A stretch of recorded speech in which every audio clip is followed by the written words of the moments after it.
Arte Proyecto, revista cultural. De adentro hacia afuera, con Nolcielena Armenta. Renuncia a la mediocridad. El humano reniega, pero no sabe quién es.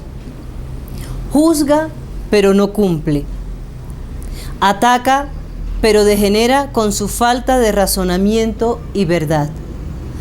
Perturba aún sin piedad su integridad, reclama, pero sus fuerzas le fallan. Y así sin quererlo, con su ceguera, mata sus íntimas ilusiones de vivir dignamente en esta tierra. El tiempo, como una hoja seca, en pleno viento, en plena borrasca, pasa por desapercibido. Y asimismo se va llevando consigo nuestras posibilidades, nuestra inteligencia, nuestra sabiduría, nuestras bendiciones. Y nos vamos quedando cortos porque nos vamos encontrando en nuevos espacios, en nuevos desafíos, y aún el ser humano no ha reconocido su ser, no avanza en medio de su propia naturaleza.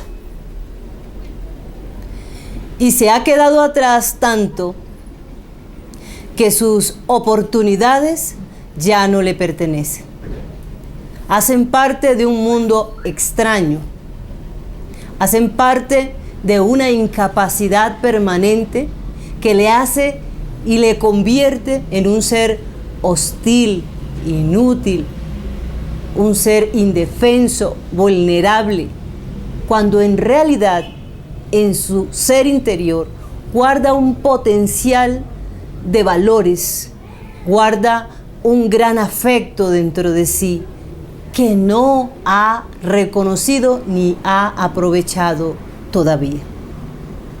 Consecuencias de la mediocridad: la terquedad, la envidia, el egoísmo, el rechazo, la falta de afecto a sí mismo, el irrespeto, la intolerancia, tantos y tantos antivalores que hacen del humano un ser desconocido, totalmente lo contrario a su propia identidad.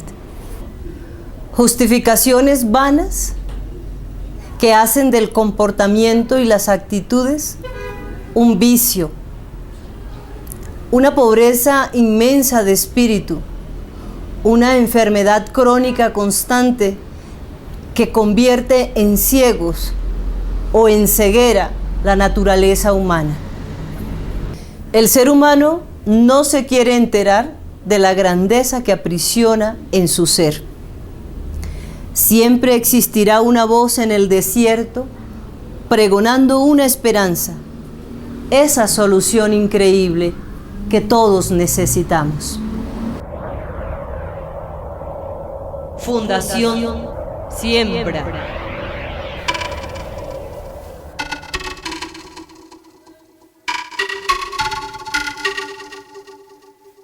El ser en el hacer. Y así dibuja en el tiempo un solo rostro, múltiples sonrisas, como haciéndole cosquillas al tiempo en el espacio. Cambia rítmicamente una y otra vez las palabras que contraen la fuerza y la virtud. El caricaturista. Soy Gregorio Gómez Acosta, Goyo. Actualmente y toda mi vida he dedicado la mayor parte de mi tiempo a la pintura y al dibujo humorístico, desde hace unos 25 años aproximadamente, especialmente en los periódicos regionales aquí de Sogamoso y del departamento, dedicado a veces a hacer rabiar a la gente con mis críticas, a veces hacerlo sonreír también, ya que mi trabajo me lo permite aplicarle algo de chispa, algo de humor espontáneo en mis dibujos, ya sea de exaltar alguna noticia, resaltarla, o hacer alguna crítica a algún político, algún mandatario regional, pero siempre esa crítica me preocupo por hacerla con cierto sentido del humor. ¿Con qué fin?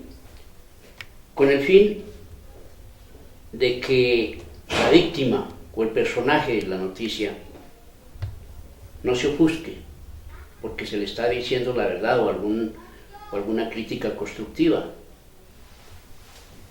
Que en medio de esa crítica también tenga su espacio para sonreír y también analice el mensaje que lleva la caricatura. Siempre me preocupo cuando hago mis temas.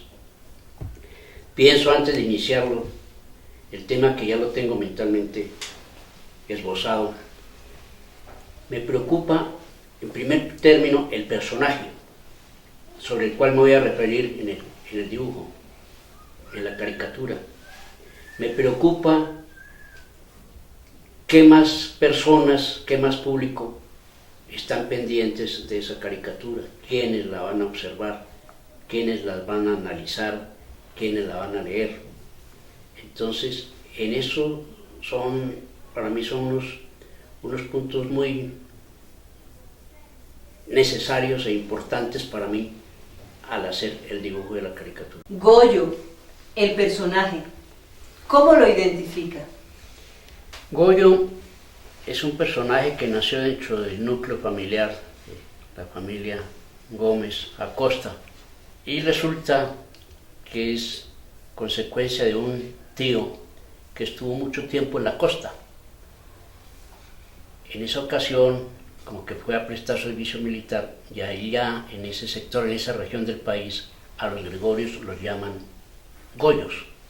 Incluso hay muchas canciones en las cuales se menciona el seudónimo Goyo, el apelativo. Cuando ese señor llegó aquí nuevamente al interior del país, recordó, me saludó y me dijo: este es Gregorio, pero eso hay que decirles Goyo. Y fue un apelativo que quedó grabado no solamente en el medio familiar de mi hogar, sino ya a nivel de mis compañeros de escuela en esa ocasión, y Goyo para aquí, Goyo para allá.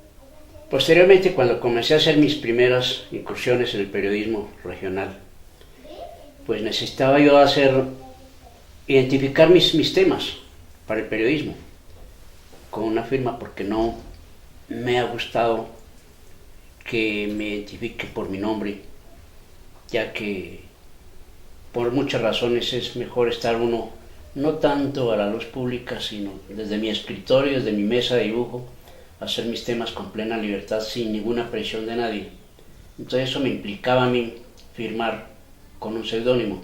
Pues inmediatamente hice recordatoria y de ahí para acá comencé a firmar mis caricaturas con el nombre de Goyo. Y fue este nombre el que fue cogiendo fuerza en armonía con los dibujos, con las críticas, con la chispa que considero es algo esencial para la caricatura. Ese apellido, ese apelativo fue sentando a nivel periodístico y a nivel regional. Entonces comenzaba ya la inquietud entre el público: ¿quién es Goyo? ¿Quién es Goyo? De pronto ya tuve la oportunidad de hacer alguna exposición de caricaturas. Comencé aquí en Sogamoso, en la Cámara de Comercio, y ya me presenté como Goyo y autor de mis críticas en el periodismo, que hacía por medio de la caricatura en el periodismo.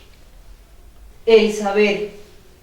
Hablemos de ese conocimiento caricaturesco que le ha dado un perfil artístico. El caricaturista, pienso yo, que tiene que estar al tanto de los hechos y de las cosas.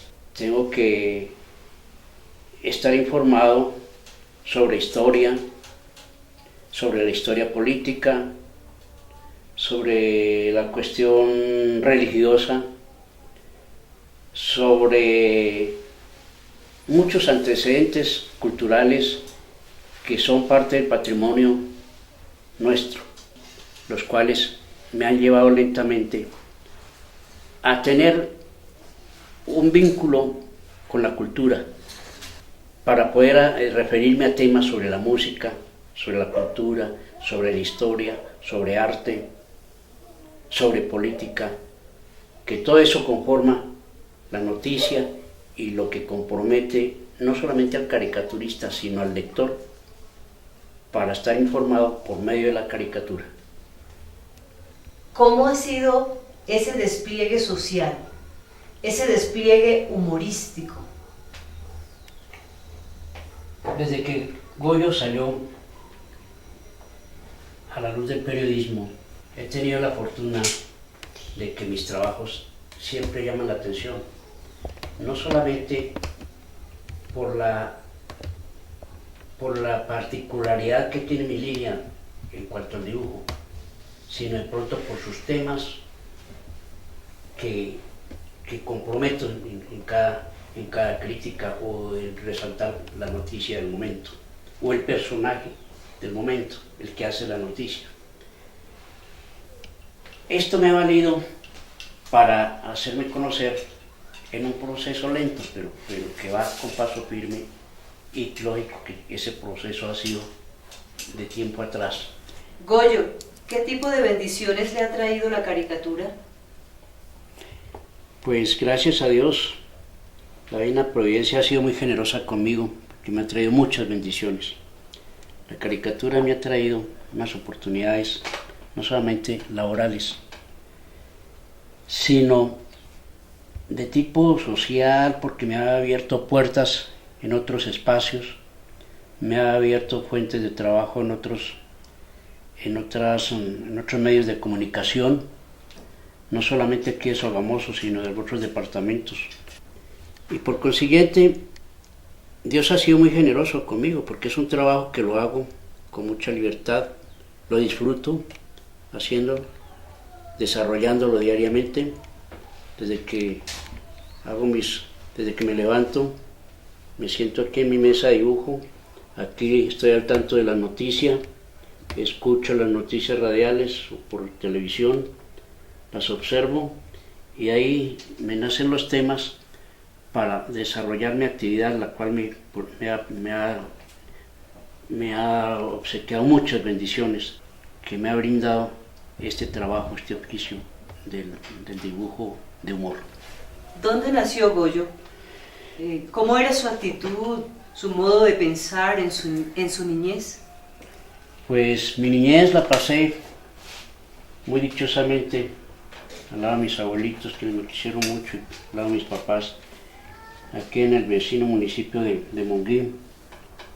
Y de allá depende la vida, la vena artística, porque mi abuelo, él hacía unas esculturas en piedra, y hacía trabajos especialmente para el cementerio y para la iglesia, para la casa municipal de Monguín. Aunque duré un año, ya que mi papá me llevó a la Escuela de Bellas Artes en Bogotá, la Escuela del Distrito de Bellas Artes, pero tuve allá un maestro que me aburrió mucho la vida, especialmente comenzando por mi estatura, y por ser de origen boyacense me llamaba boyaco, y a mí en esa ocasión me ofendía, me sentía muy ofendido que me llamara boyaco. Eso era como si me mentara mi mamá. Entonces eso me amargó. Y además, ¿qué edad tenía, Goyo? en esa época ya teníamos unos 16 años. Pero antes de eso, mis primeros trazos los aprendí de mi papá. Él veía ya algunas facilidades para el dibujo, y enseñándome los números de 1 a 10, me enseñó que del número 3 se podía hacer un conejito.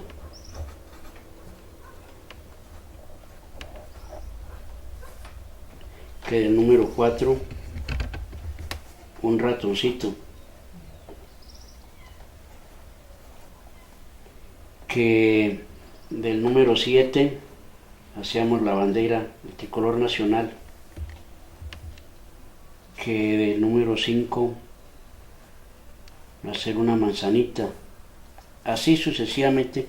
Fue mi primer maestro y el cual le asimilé más. Ahí viene su pintoresca. De ahí viene y desarrollé, asimilé mucho esos trazos que él me enseñó y los fui manejando posteriormente casi a diario porque me gustaba. Esto ha sido un oficio permanente en mí. Mi papá me compraba libros, me compraba enciclopedias, me compraba cartillas de dibujo, cómo manejar los colores, y fui desarrollando lentamente eso. Cuando estuve en Bellas Artes, el primer maestro y el que me marcó la vida, él era un fumador tenaz y un borrachín, descuidado hasta en su presentación personal, pero era un gran artista. Me enseñó algunas cosas, especialmente de dibujo, de anatomía, le asimilé mucho, pero me aburrió la vida y en unas tareas, en unos trabajos que me ponía a hacer, yo los veía muy simplones porque ya los había hecho con mucha anterioridad. Entonces no le di gracia a eso y yo sigo desarrollando mi cuestión por mis propios medios. ¿Y qué hay de su estilo en las creaciones artísticas? Pues mi estilo es un estilo muy propio, muy particular, muy especial. Especialmente será tanto la línea que tengo, tan especial, que termino de hacer un tema y yo mismo me río de lo que hago. ¿Cuál es el mensaje que usted pretende con sus creaciones? El mensaje que yo pretendo con mis creaciones y con todo lo que he hecho en el periodismo, en el campo de la caricatura, el primer mensaje es dar gracias a Dios, a mi esposa, que hace pocos días falleció, y a mis hijos, porque sin el concurso de ellos y sin la paciencia de ellos para soportarme,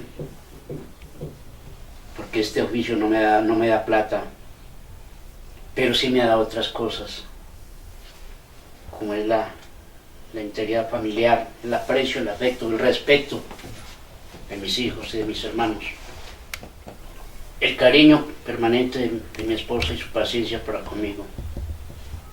Eso es algo que no puedo escribir, pero que sí es una deuda de gratitud y un mensaje que debo a mis hermanos, a mis hijos, a mis nietos, con Dios especialmente por los dones que nos da. A mí me ha dado un don muy especial para involucrarme en este oficio tan grato, que me da vida, me da muchas alegrías, me ha dado muchas satisfacciones. Es un ejemplo de constancia, porque esto lo he ganado a base de constancia y perseverancia. Como decía desde hace un comienzo, desde mi niñez, y ya profesionalmente, desde hace 25 años que estoy vinculado con los medios escritos de la región. ¿Aún queda algo de ese niño juguetón, con buen sentido del humor, amistoso, risueño? Muchas cosas quedan en mi corazón de esa niñez, de esa formación al lado de mis padres, de mis abuelos, de esa afectividad, de ese soñar, porque aún tengo sueños para mi futuro, sueños en el periodismo, sueños con mi trabajo, el cual me compromete para hacer cosas grandes todavía, por mi Sogamoso, que me ha querido tanto, que me ha dado muchas oportunidades de trabajo, de formar hogar, de tener un techo, de formar a mis hijos. Aún queda en mi corazón y en mi persona muchas cosas por hacer. Fundación Siembra.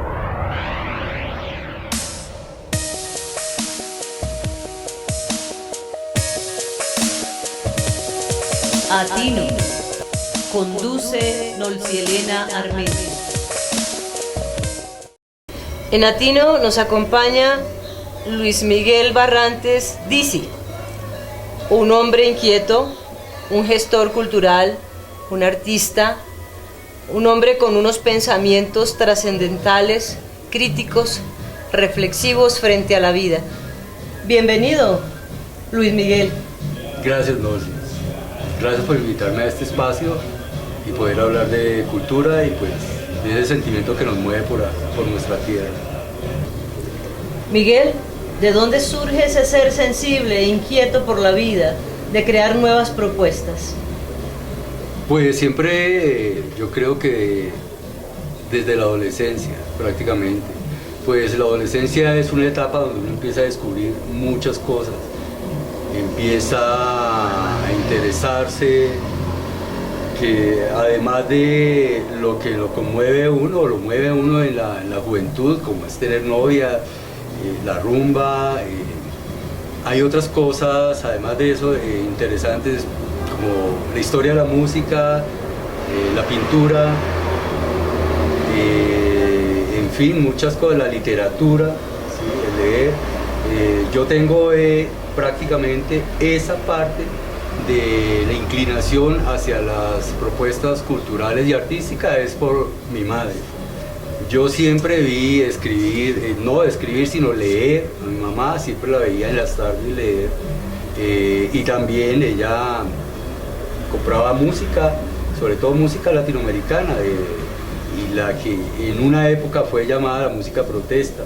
Pero además de eso había, por lo que yo nací en Belencito, ¿sí? En las casas fiscales de Acerías Paz del Río, era una comunidad donde existían personas que venían de diferentes partes del país, ¿sí? Y sobre todo también había mucho extranjero, ¿sí? Francés, habían alemanes. Mi mamá creo que tenía una amiga uruguaya que compartían algo de música. Yo me acuerdo que la música del Brasil llegó por ese lado. En mi casa existían discos, pues los acetatos, había pues de música clásica, no era mucho, algo de jazz, pero de swing, de ese estilo swing que era bailable, y otra clase de música, ¿no? Bueno, el hecho era que en la casa también varios de mis hermanos mayores ponían música, estaban permanentemente según el gusto de ellos, uno música protesta, el otro, por ejemplo, la música que hoy llaman para planchar. También escuché Roberto Carlos, Manolo Galván y todo eso, también fue parte de mi hacer cultural en la música. Es decir, era como una proyección hacia lo que se llama la melomanía, ¿sí? Coleccionar música, saber que fulanito tenía un disco así, que se lo trajeron de Estados Unidos, grabarlo, escucharlo bastante. Y por supuesto, yo tengo, digamos, experiencias, por ejemplo, que me encuentro con compañeras de cuarto, de bachillerato, de tercero, y me recuerdan precisamente por eso de la música, porque yo andaba con mi grabadora y mi morral lleno de cassette. En esa época era rock, solo rock, lo que se llama hoy el rock clásico, el rock de finales de los 60 y de los 70, tipo Pink Floyd, Led Zeppelin, Deep Purple. Yo en el colegio, en las clases de vocacionales, que en aquel entonces las llamaban así, unas clases de creatividad donde las profesoras o profesores le enseñaban a uno a hacer cosas, pues le permitían a uno llevar una grabadora para escuchar música. Entonces yo llevaba mi música y pues paralelo a eso iba pues encarretando con la literatura, ¿sí? Porque de alguna manera yo empecé con esas colecciones de círculo de lectores donde la oferta era de mucha literatura y novelas de acción, ¿sí?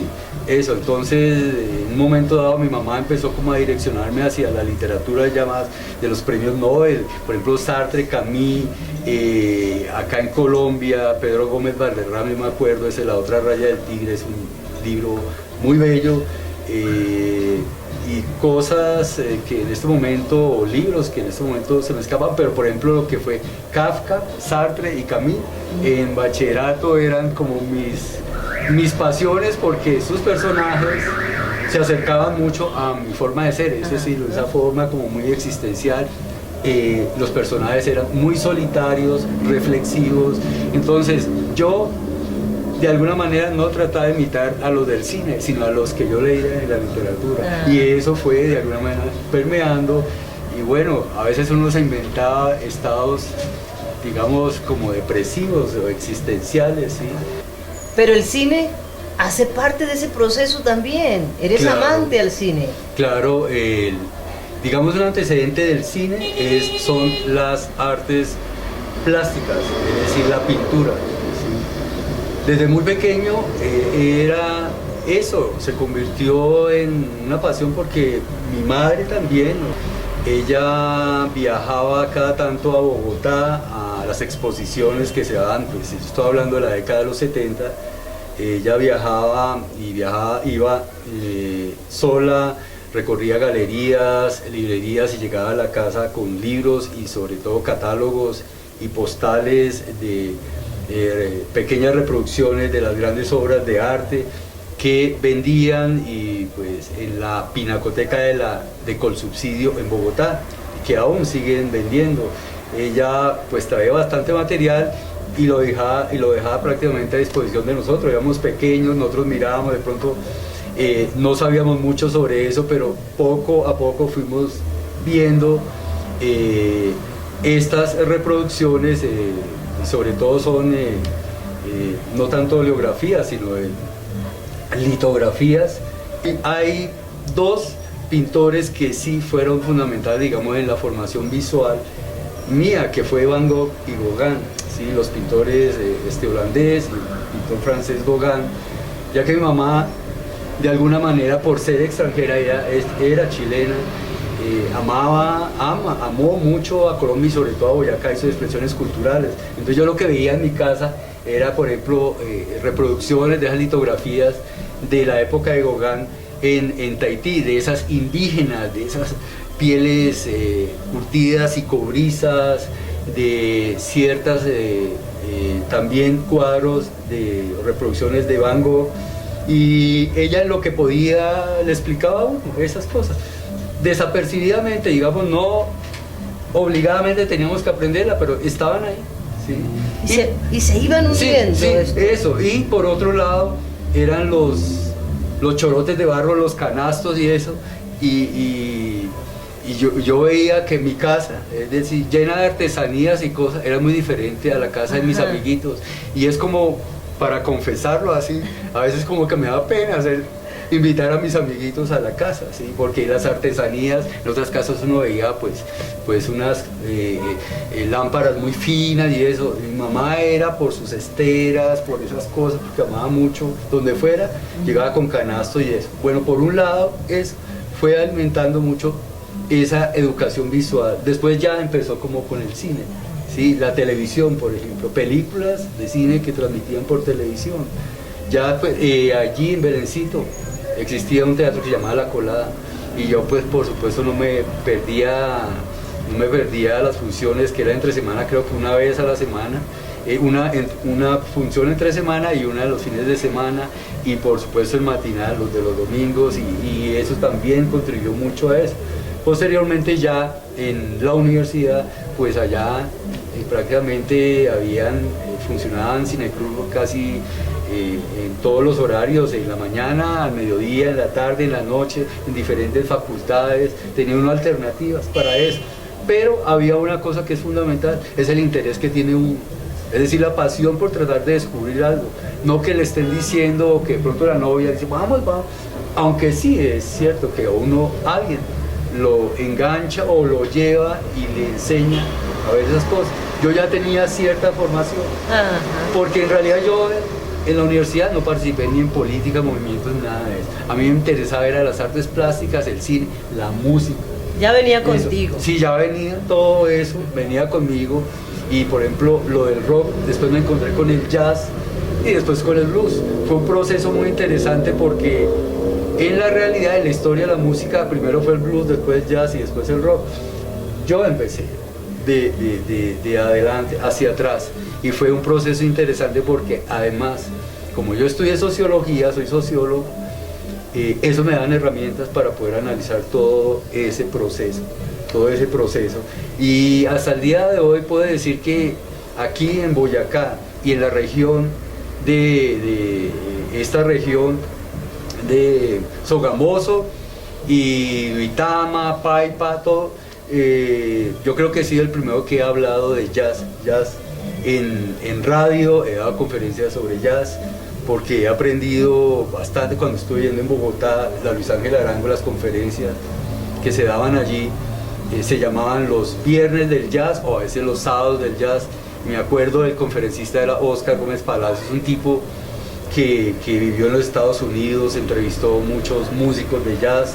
La radio también en Bogotá ofertaba programas de jazz, los de la HJCK, los de la Radiodifusora Nacional, Roberto Rodríguez Silvas con su programa, bueno, en fin, pero es eso, todo está ahí, pero le falta es como el que está interesado, tiene esa sensibilidad, va a beber a eso que le están ofreciendo.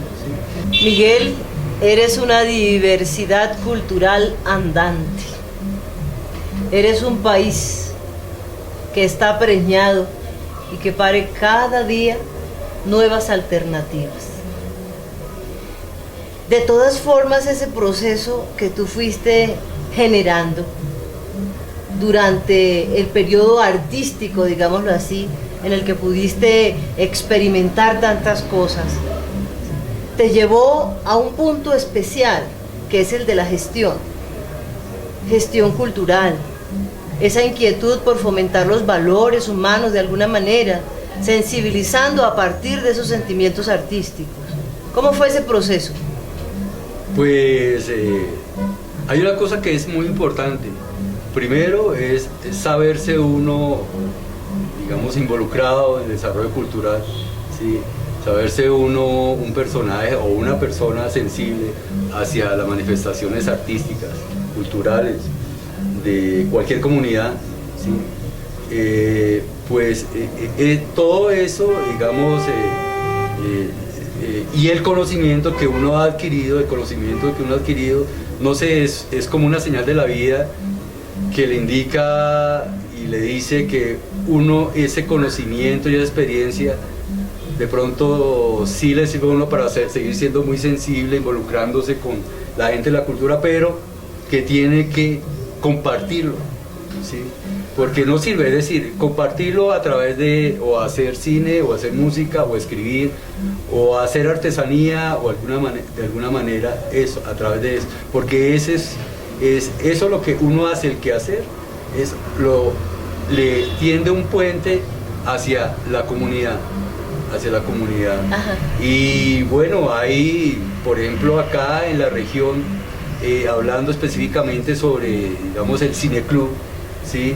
Que fundé en la Biblioteca Pública Municipal, el Cineclub La Truca, hay digamos, un imperativo de estos tiempos, que es la parte visual, es decir, para poder llegar uno a los jóvenes, poder llegar uno a las diferentes comunidades, la única manera es el lenguaje visual, ¿sí? Y sobre todo con los jóvenes, porque hoy es prácticamente una época en que todo tiene que mostrarse, ¿sí? Todo tiene que verse. Pero hay una de las cosas que uno hace es enseñar a ver, ¿sí? Enseñar a sentir lo que ellos están viendo. Entonces este mundo a uno lo desconcierta, lo sorprende por la tecnología, porque las cosas, como algún pensador dijo alguna vez, todos los sólidos se desvanecen en el aire, ¿sí? Es decir, antes de que alguien se consolide, ya ha dejado de existir o ya ha perdido validez, ¿sí? Entonces, frente a cosas de la cultura y del arte, afortunadamente, pues tenemos el arte, lo que concierne música, pintura o cualquier expresión artística. Yo creo que esos son especies como de bálsamos para este mundo, como a veces inconsciente, que tiende como hacia la autodestrucción. De otra manera quisiera decirlo así, no es que los artistas solucionen las guerras, vayan a proponer soluciones del hambre, para lo del hambre, sobre la sequía, sino es cómo los artistas o las expresiones culturales viven en ese ambiente tan hostil, ¿sí? En ese ambiente tan hostil.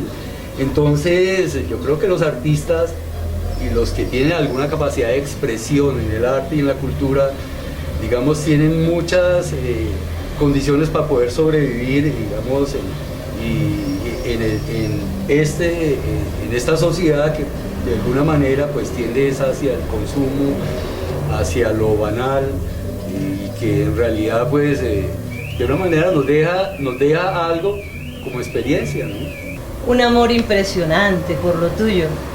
Muchas gracias por asistir a ese nuevo espacio donde los seres sensibles se construye cada día más, de adentro hacia afuera, para avivar el fuego de la esperanza en una región como esta, Sogamoso, una región llena de valores artísticos, llena de humanidad.